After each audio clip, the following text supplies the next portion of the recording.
रायगड सम्राट अल्पावधीत लोकप्रिय ठरलेले रायगड सम्राट रयतेच्या सेवेसाठी सदैव पुढे. रायगड सम्राट राजकीय, सामाजिक, शैक्षणिक, शेतीविषयक अचूक बातम्यांसाठी रायगड सम्राट न्यूजला सबस्क्राईब करा.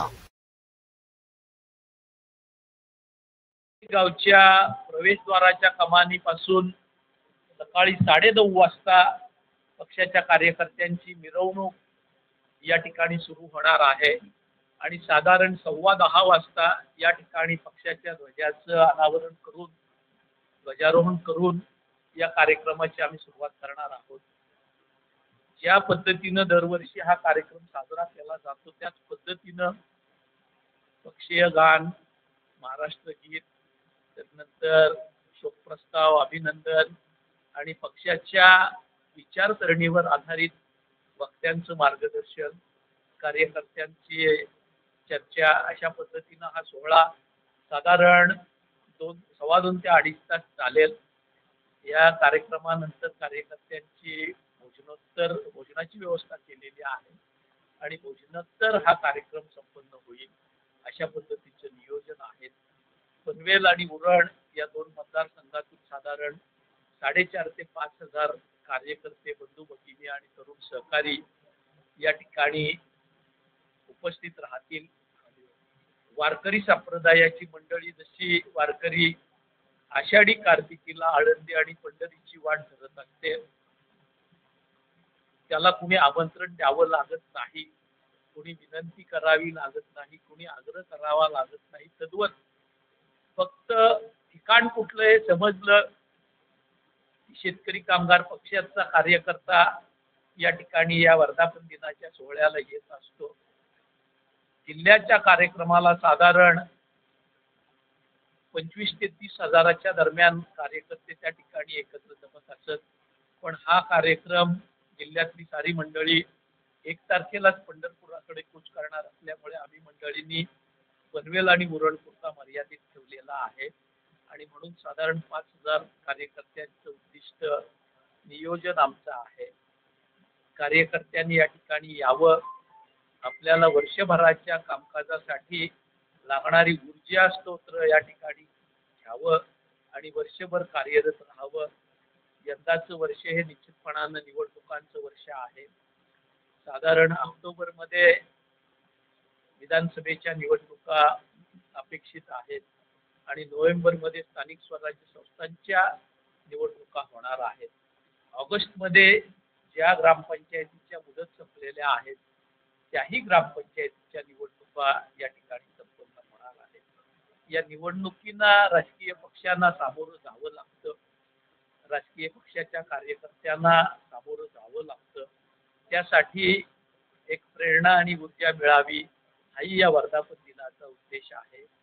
वैचारिक खाद्य जे कार्यकर्त्यांच्या जडणघडणीसाठी आणि प्रगतीसाठी आवश्यक आहे तेही या निमित्तानं मिळत असतं, तेही कार्यकर्त्यांनी श्रवण करावं हा या उपक्रमामागचा उद्देश आहे.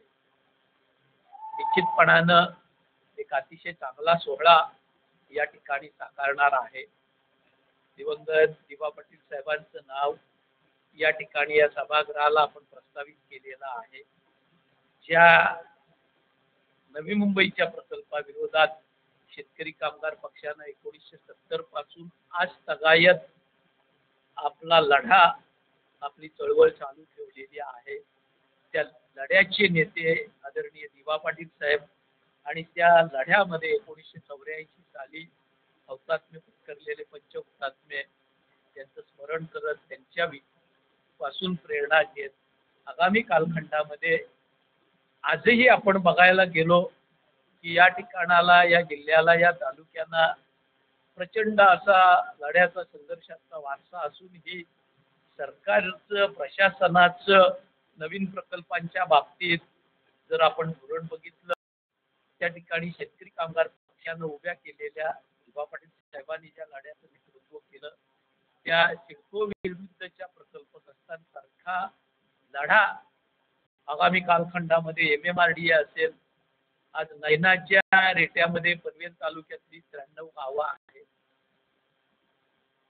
अलिबाग विरार कॉरिडॉर असेल, मुंबई ऊर्जा असेल, या प्रकल्पांच्या बाबतीत ह्या संघर्षाचा रेटा वाढवावा लागणार आहे. त्या दृष्टीनं देखील कार्यकर्त्यांना तयार करण्याच्या दृष्टीनं हा उपक्रम फायदादायी होणार आहे. आगामी कालखंडामध्ये होणाऱ्या निवडणुकांमध्ये हा उपक्रम कार्यकर्त्यांना प्रेरणा देणारा आहे.